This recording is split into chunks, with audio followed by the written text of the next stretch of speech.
Bookish voice में आपका स्वागत है। आप सुन रहे हैं ऋग्वेद हिंदी में। सूक्त 56। देवता इंद्र। जिस प्रकार घोड़ा क्रीड़ा के निमित्त घोड़े की ओर दौड़कर जाता है, उसी प्रकार पर्याप्त आहार करने वाले इंद्र यजमान द्वारा बहुत से पात्रों में रखे हुए सोमरस की ओर शीघ्रता से जाते हैं। वज्रवदादि महान कार्य में दक्ष व इंद्र अपना स्वर्ण निर्मित अश्वयुक्त एवं तेजस्वी रथ रोककर सोमरस पीते हैं। जिस प्रकार धन चाहने वाले वणिक नावों में बैठकर आने जाने के साधन समुद्र को व्याप्त किए रहते हैं, उसी प्रकार हाथों में हव्य लिए हुए स्तोता इंद्र को चारों ओर से घेरे रहते हैं। हे स्तोताओं, नारियां अपने मनपसंद फूल तोड़ने के लिए जिस प्रकार पर्वत पर चढ़ जाती है, उसी प्रकार तुम भी तेजस्वी स्तोत्र के सहारे विशाल यज्ञ के रक्षक एवं शक्तिशाली इंद्र के समीप पहुंच जाओ। इंद्र शत्रु नाशक और महान है। इंद्र की दोष रहित एवं शत्रु नाशकारी शक्ति वीर पुरुषों द्वारा करने योग्य संग्राम में पर्वत की चोटी के समान विराजमान होती है। शत्रु विनाशक एवं लोह कवचधारी इंद्र ने सोमपान के द्वारा मदोन्मत्त होकर मायावी असुर सुष्ण को बेड़िया डालकर कारागृह में डाल दिया था। हे स्तोता, जिस प्रकार सूर्य नित्य उषा का सेवन करते हैं, उसी प्रकार तेजस्वी बल तुम्हारी रक्षा के निमित्त तुम्हारी स्तुतियां सुनकर वृद्धि प्राप्त करने वाले इंद्र की सेवा करता है। वे इंद्र शत्रुनाशक शक्ति द्वारा अंधकार रूपी वृत्र असुर का नाश करते हैं एवं शत्रुओं का रुलाकर बलि प्रकार नष्ट कर देते हैं।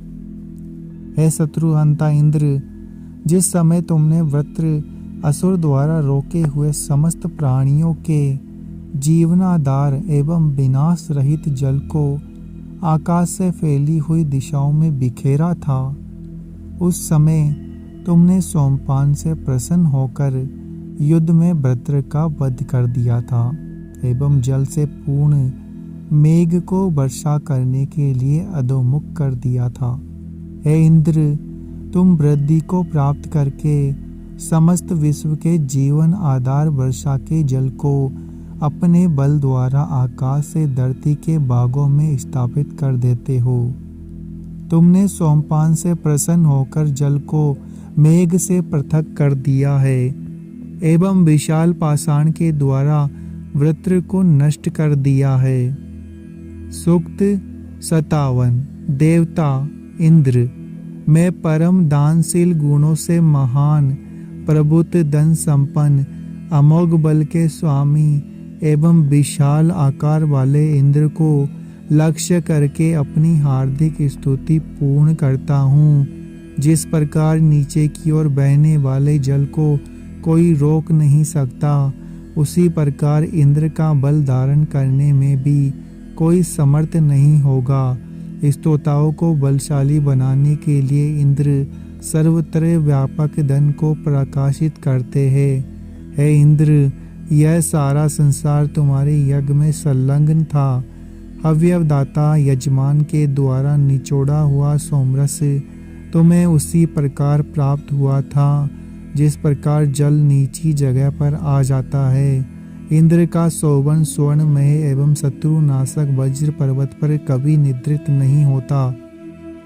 हे शोभन ओषा, तुम इस यज्ञ में शत्रुओं के लिए भयंकर एवं परम सत्तुष्टि पात्र इंद्र के लिए इस समय यज्ञ का अन्न दो। जिस प्रकार सारथी घोड़े को इधर उधर ले जाता है, उसी प्रकार इंद्र ही सबको धारण करने वाली प्रसिद्ध एवं पहचान कराने वाली ज्योति उन्हें यज्ञ अन्न प्राप्त कराने के लिए इधर उधर ले जाती है। हे प्रभुत धनशाली एवं बहुत से यजमानों द्वारा स्तुत इंद्र, तुम्हारा आश्रय प्राप्त करते यज्ञ कार्य में वर्तमान है। हम तुम्हारे ही वक्त है स्तुति पात्र इंद्र, तुम्हारे अतिरिक्त इन स्तुतियों को कोई प्राप्त नहीं कर पाता। जिस प्रकार पृथ्वी अपने समस्त प्राणियों को चाहती है, उसी प्रकार तुम भी हमारे स्तुति वचनों को प्रेम करो। हे इंद्र, तुम्हारी सामर्थ्य को कोई भी लांघ नहीं सकता। हम तुम्हारे ही भक्त हैं। हे मघवा, तुम अपने इस स्तुता की इच्छाओं को पूरा करो। विशाल आकाश ने तुम्हारे शौर्य को स्वीकार किया। पृथ्वी तुम्हारे बल के सामने झुक गई थी। हे वज्रधारी इंद्र, तुमने उस प्रसिद्ध एवं विशाल मेघ को अपने वज्र द्वारा टुकड़े टुकड़े कर दिया था। उस मेघ द्वारा रोके गए जल को नीचे बहने के लिए छोड़ दिया था। केवल तुम ही विश्वव्यापी बल धारण करते हो। अतिशय बल की सहायता से उत्पन्न एवं अमर अग्नि जलाने में समर्थ है। देवताओं का आह्वान करने वाले अग्नि जिस समय यजमान का हव्य ले जाने के लिए दूत बने थे, उस समय अग्नि ने उचित मार्ग में जाकर अंतरिक्ष लोक बनाया था। अग्नि यज्ञ में हव्य दान करके देवों की सेवा करते हैं। सूक्त 58। देवता अग्नि। जरा रहित अग्नि अपने तृण गुल्म आदि खाद्य पदार्थ को अपनी दाह शक्ति के द्वारा अपने में मिलाकर एवं भक्षण करके शीघ्र ही बहुत से काठों पर चढ़ गए। जलाने के लिए इधर उधर जाने वाली अग्नि की ऊंची ज्वालाएं गतिशील अश्व के समान तथा आकाश स्थित उन्नत एवं गंभीर शब्दकारी मेघ के समान शोभा पाती है। अग्नि हव्य का वहन करते हुए रुद्रों एवं वसुओं के समक स्थान प्राप्त कर चुके हैं। देवों का आह्वान करने के निमित्त यज्ञों में उपस्थित रहते हैं। शत्रुओं का धन जीतने वाले मरण रहित एवं दीप्तिमान अग्नि यजमानों द्वारा स्तुत होकर रथ की बाती चलते हुए प्रजाओं के पास पहुँचते हैं एवं बार बार श्रेष्ठ धन प्राप्त करते हैं। वायु द्वारा प्रेरित अग्नि महान शब्द करते हुए अपनी जलती हुई एवं तीव्र ज्वालाओं के द्वारा अनायास ही पेड़ों को जला देते हैं।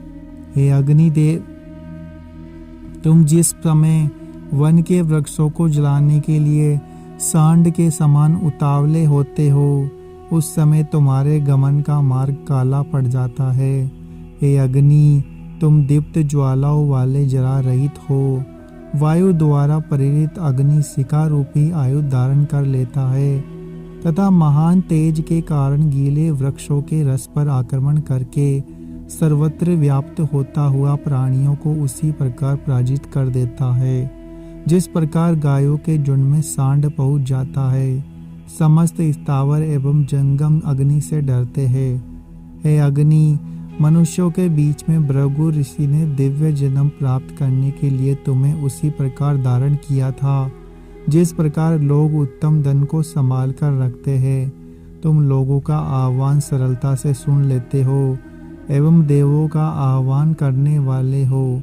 तुम यथा स्थान में अतिथि के समान पूजनीय एवं मित्र के समान सुख देने वाले हो।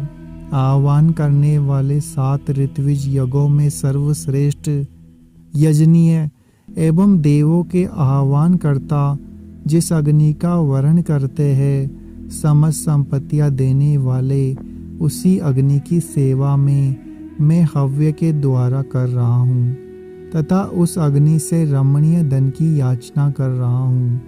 हे अग्नि, तुम बल प्रयोग द्वारा अरण्य से उत्पन्न एवं अनुकूल प्रकाश वाले हो। तुम हमें अनवरत सुख प्रदान करो।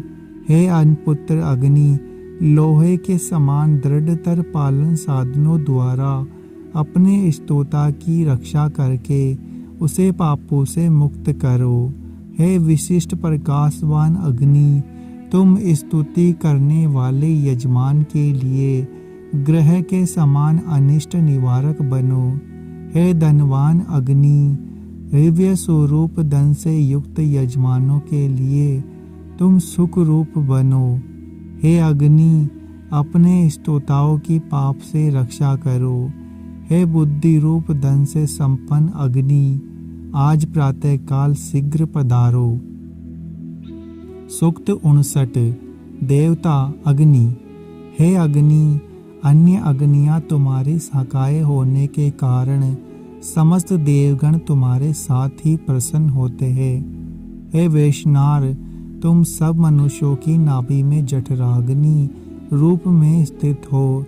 जिस प्रकार धरती में गड़े हुए लकड़ी के धूने अपने ऊपर बांसों को धारण करते हैं, उसी प्रकार तुम भी सब मानवों को धारण करो। यह अग्नि आकाश का मस्तक, धरती की नाभि एवं धरती व आकाश के मध्यवर्ती प्रदेश के स्वामी थे।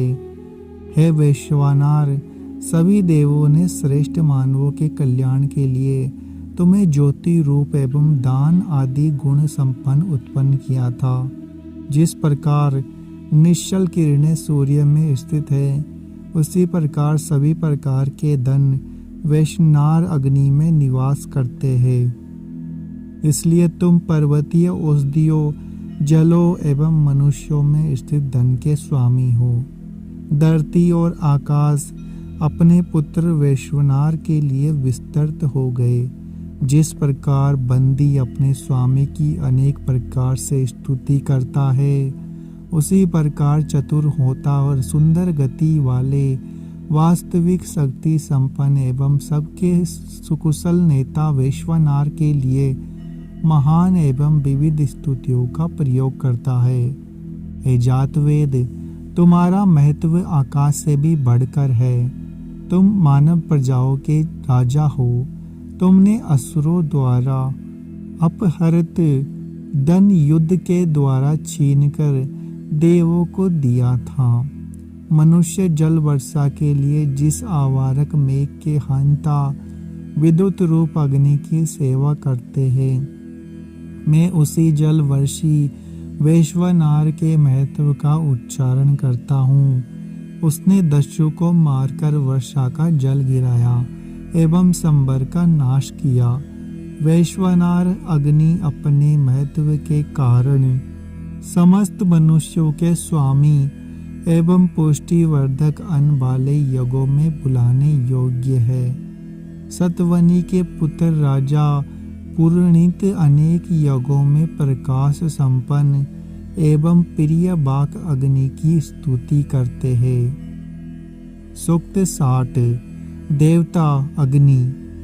मात ऋष्वा हव्यवाहक यशस्वी यज्ञ प्रकाशक उत्तम रक्षक देवों के दूत हवि लेकर देवों के समीप जाने वाले अरणि रूपी 2 काष्ठों से उत्पन्न एवं धन के समान प्रशंसित अग्नि को भृगुवंशियों के मित्र के रूप में समीप लावे। हव्य के इच्छुक देव और हव्य धारण करने वाले यजमान दोनों ही शासक अग्नि की सेवा करते हैं, क्योंकि पूज्य वांछित फलदाता एवं प्रजापति अग्नि सूर्योदय से भी पहले यजमानों के बीच स्थापित हुई है। हृदय में स्थित प्राण से उत्पन्न एवं मादक ज्वालाओं वाले अग्नि को हमारी नई स्तुतियां सामने से घेर ले।